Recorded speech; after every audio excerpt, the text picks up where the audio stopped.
बंदरों का एक झुंड एक जंगल में रहता था। वो एक विशाल वृक्ष पर रहते थे जिसके पास केले का एक बाग था। छोटू बंदर की नजरें केले के एक गुच्छे पर थीं।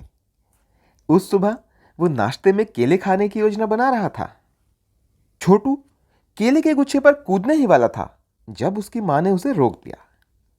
उनका सरदार कह रहा था, उम्मीद है तुम सभी को याद है, आज हम उपवास कर रहे हैं। सब बंदरों ने अपने सिर हिलाए। छोटू ने भी सिर हिलाया, हालांकि वह उपवास के बारे में बिल्कुल भूल चुका था।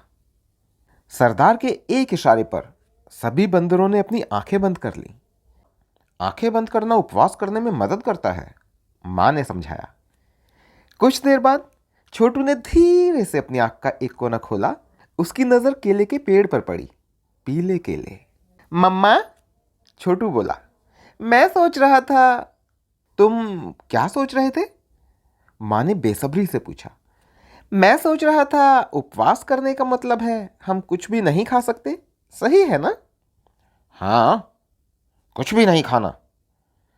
लेकिन हम केलों को देख तो सकते हैं ना? छोटू ने उम्मीद से पूछा। सरदार ने सुना और इस सवाल पर सावधानी से विचार किया। सभी बंदर उनके आदेश का इंतजार करने लगे। मुझे लगता है, सरदार अपनी आंखें खोलते हुए बोले, केलों की ओर देखने में कोई नुकसान नहीं है, मगर केवल देखना। उन्होंने आगे कहा। सभी बंदरों ने अपनी आंखें खोलते हुए अपने सिर हिलाए। बंदर केले के पौधों से लटकते पीले केलों को देखते हुए बैठ गए। मम्मा, छोटू फिर बोला, क्या हम एक एक केला अपने हाथ में पकड़ सकते हैं? उसने पूछा। एक अच्छा सुझाव, सरदार ने कहा। और इस तरह हर एक बंदर ने एक पीला केला अपने हाथ में उठा लिया।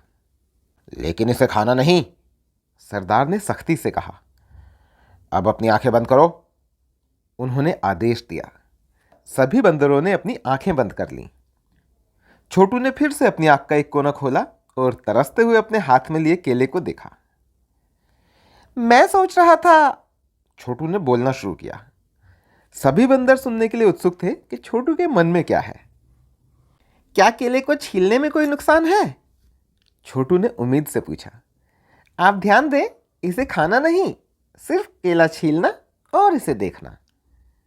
मुझे इसमें कोई नुकसान नजर नहीं आता, सरदार बोले। कुछ ही समय में सभी केले छील लिए गए। एक बार फिर बंदरों ने अपनी आंखें बंद कर लीं। छोटू ने फिर से अपनी आंख का एक कोना खोला। केला, उसके हाथ में छिला हुआ केला।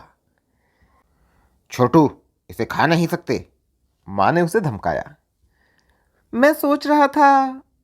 सभी बंदर सावधान हो गए। वे जानने के लिए उत्सुक थे कि चतुर छोटू के पास अब क्या नया सुझाव था। क्या हम केले को अपने मुंह में रख सकते हैं? छोटू ने पूछा। लेकिन हम इसे खाएंगे नहीं, छोटू ने आश्वासन दिया। केले को मुंह में रखने से तुम निश्चित रूप से उपवास नहीं तोड़ते, सरदार ने कहा। बंदरों ने केले अपने अपने मुंह में रख लिए। फिर छोटू जोर से बोला, मम्मा! मां बंदर ने उसे एक सवाल भरी नजर से देखा। मम्मा, मुझे लगता है। सभी बंदरों ने अपनी सांसें थाम ली। मुझे लगता है केला चला गया मेरे पेट में। वहां सन्नाटा छा गया। कुछ बंदरों ने छोटू को समझ भरी निगाह से देखा। फिर सरदार ने कहा, हमने आज एक महान खोज की है। सभी बंदरों ने बुद्धिमान बूढ़े सरदार की ओर बड़े ध्यान से देखा। हमने आज एक महान खोज की है कि आप एक केले को ज्यादा देर तक मुंह में नहीं रख सकते। सभी बंदरों ने गंभीरता से अपने सर हिलाए। केले उनके पेट में सुरक्षित थे और यह उनके उपवास का अंत था।